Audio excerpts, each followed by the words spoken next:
The wait. I had a tour of the pond today. Don't know what John was talking about. There's no ducks from dawn to dusk. He wants me to stay out all night. I told him I'd rather do anything else in the world than freeze to death by a duck pond with no ducks. Next thing I know, he's driving over with heaters and straw. What do I need straw for? I asked him. To spot the ducks easier. Makes good bedding. It'll lure them in nice and cozy. He says as he bends over, sprinkling yellow stalks on the ground like he's doing me some kind of favor. Watch it now. Just you wait and watch, and the ducks will come. It's not even duck season, they've headed south. Just watch, Bill. Oh, I hate him, I hate him, I hate him, I hate him. No one in their right mind would be out here, bundled all night, and sleeping with the heaters as they sit with the straw by the pond, where no ducks are going to be for months. Of course, I can't even sleep. I have to be awake to tend the heaters, rigid in my chair. I was a fool to bring out the shed stool, but soon traded it for my good armchair that sits by the hearth. My wife said I was twice the matter for it. You're not wrong, love, but I need to make sure John's not losing his wits. That seems to be what I'll be saying of you, she says, if I'm on the next duck watch. She shut the door in my face to keep the rest of the house heat to herself. Couldn't blame her for that. She always had the house to herself when John led me astray. She said she liked the quiet, but it was John who kept her company, and it was John who was the first to console her over this gambit and that lark. He talked her down better than I ever did. I owe it to him for being married this long. I spent the first hour getting the heaters nice and toasted to an even feet of wood. They're better that way than spending one log here and another over here, and it all fading from one corner to the next.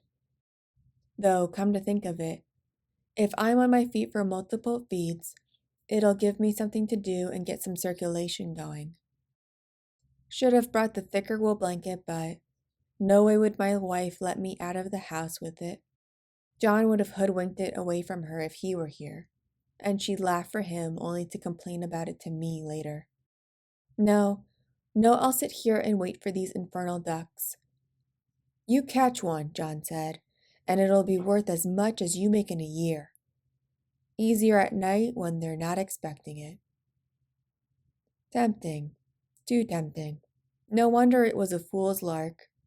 I don't have to see it now to feel the chill setting into my bones. The armchair was getting colder and stiffer by the minute. The armchair will at least get a good airing out, he said aloud, wanting to hear his voice against the quiet shimmer of the pond. Moon's out tonight too, he said, looking up at it.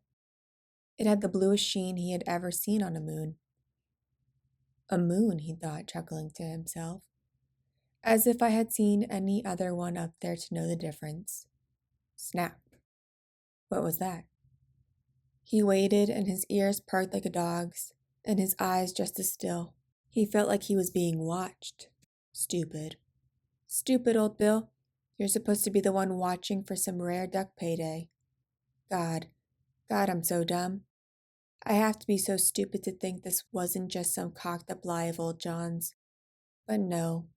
Well, maybe. He'd do that to me, but not my wife. Not her. She spent her whole life making sure I don't make a fool of myself, and she wouldn't stop now. Not for anyone. No matter how tempted she was, especially while cross. A hoot. Owl. No one cares about the owl. A rustle in the leaves. Probably a fox or something. A howl. Definitely not. I've never seen a wolf in these woods in my entire life. He was standing now. The blanket pooled around his ankles as if he had been caught on the John. A whisper. Who's there? He called out. Why am I so stupid? A flap. It's the duck, he cried out, turning, only to see the axe raised and old John's grin as he swung. Wait! A slice. His head hit the ground. The straw brushed his nose.